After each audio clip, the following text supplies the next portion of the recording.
Content की तरफ जाते हैं तो अक्सर ये चर्चा रहती है कि 6 पे कमीशन जो था वो सारे पे कमीशन में सबसे बड़ा बेंचमार्क माइलस्टोन था।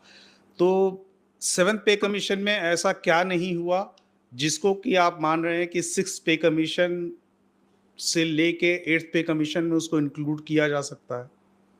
देखिए, 6 पे कमीशन को हम लोग बड़ा प्रोग्रेसिव पे कमीशन मानते हैं। उसका एक सबसे बड़ा कारण जो है वो हमें जो लगता है कि उन्होंने हमारे फिटमेंट फार्मूला और मिनिमम वेज के ऊपर जो हम लोगों ने डिमांड किया, उस पर एक बहुत ही संजीदगी के साथ उसको, उस कैलकुलेशंस को, उन चीज़ों को ध्यान में रख करके, हालांकि जो चाहते थे हम, जो डिमांड थी हमारी, पूरी नहीं मानी उन्होंने। ऐसा नहीं कि उन्होंने पूरा मान लिया, लेकिन उन्होंने एक एक पॉइंट को डिस्कस किया और डिस्कस करने के बाद में जो मैक्सिमम वो कर सकते थे वो रिकमेंड करने का काम किया।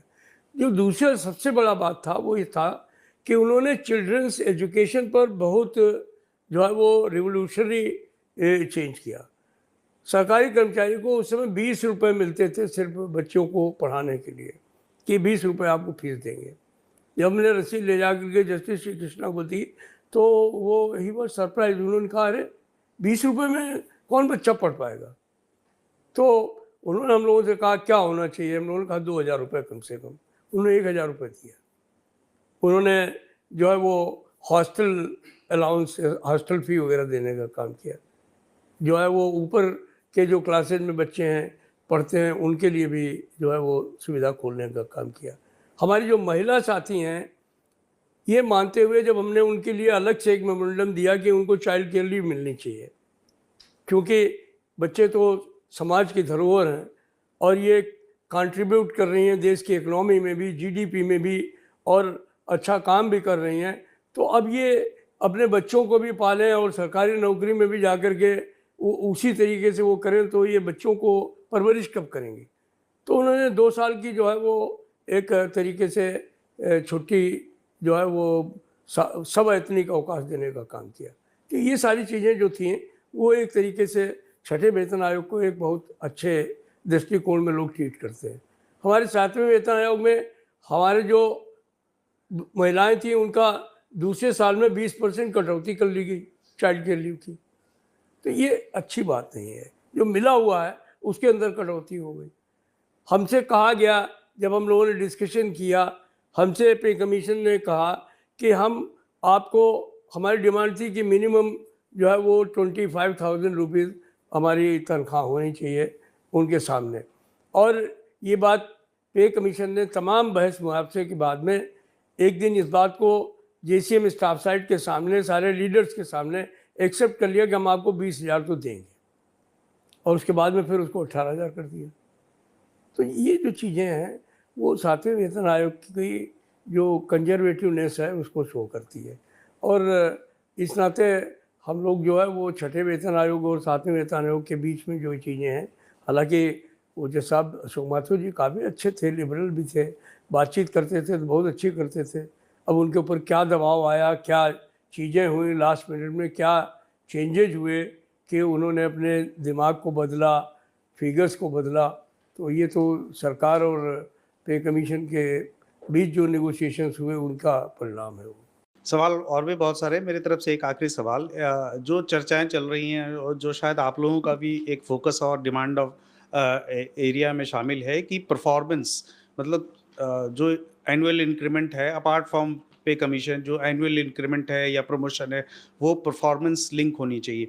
तो सरकार अगर इतना ही परफ़ॉर्मेंस लिंक करेगी तो क्या आपको लगता है कि इसका रिटायरमेंट या प्री रिटायरमेंट पॉलिसी से भी कोई कनेक्शन हो सकता है, या रिटायरमेंट एज को लेकर कहीं कोई डिमांड या सरकार के भीतर कहीं कोई कंसिडरेशन या रिकंसिडरेशन है कि कब एम्प्लॉय को रिटायर कर देने की ज़रूरत है? देखिए, वैसे तो 56 में सरकार के पास में ये पावर है कि अगर कोई आदमी ठीक काम नहीं कर रहा है, उसकी परफॉर्मेंस ठीक नहीं है, वो चोरी कर रहा है, उसको किसी भ्रष्टाचार में इन्वॉल्व है, तो उसको रिटायर कर सकती है। और बहुत सारे लोग अधिकारी और कर्मचारी उसमें रिटायर भी हुए हैं।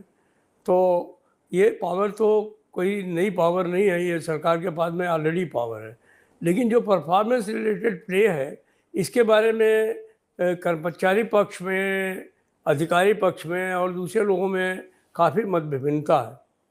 कर्मचारी पक्ष को ये लगता है कि परफॉर्मेंस तो हम करते ही हैं, अगर हम नहीं करें तो ये लोडिंग कैसे बढ़े। हम रेलवे की ही बात करें अगर, तो लोडिंग कैसे बढ़ेगी, इतने सारे लोगों को हम लोग यात्रा कराते हैं, 2.5 करोड़ लोगों को कैसे कराएंगे, तो काम हमारे परफॉर्मेंस में बराबर बढ़ोतरी हो रही है।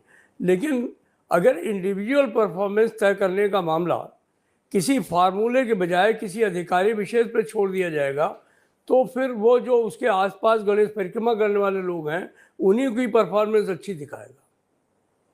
हाँ, अगर कोई उसको नापने का सही तौर तरीका हो, जिससे कि ईमानदारी से जो है परफॉर्मेंस का पैमाना तय किया जाए, तो उसको बैठ करके कोई डिस्कस करे तो हम लोग तैयार हैं। नहीं, मेरा सवाल एक्चुअली ये था कि क्या रिटायरमेंट एज घटा के 55 या 50 या बढ़ा के 60, 62, 65 कर दें, जैसी कोई मांग है, ये सरकार के भीतर ही ऐसी कोई मंशा आपको लगती है? इससे मतलब ये रिटायरमेंट एज कहीं कोई बातचीत का सवाल मुद्दा है क्या पे कमीशन में?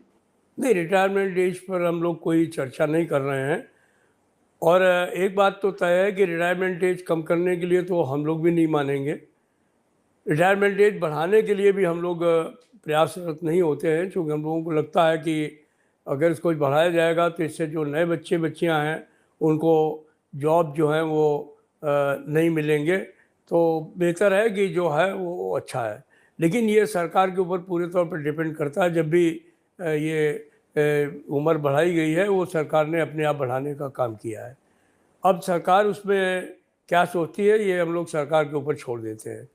लेकिन अभी जो ये पे कमीशन के सामने हम लोग जा रहे हैं, इसमें जो एज है वो कोई मुद्दा नहीं है। और मैं समझता हूँ कि जो परफॉर्मेंस के सवाल हैं वो प्रोडक्टिविटी लिंक बोनस में, इंसेंटिव्स में या परफॉर्मेंस रिलेटेड पे में, ये वहाँ पर डिस्कस होंगे। तो उस समय हम लोग अपनी भावनाओं को उनके सामने रखने का काम करें।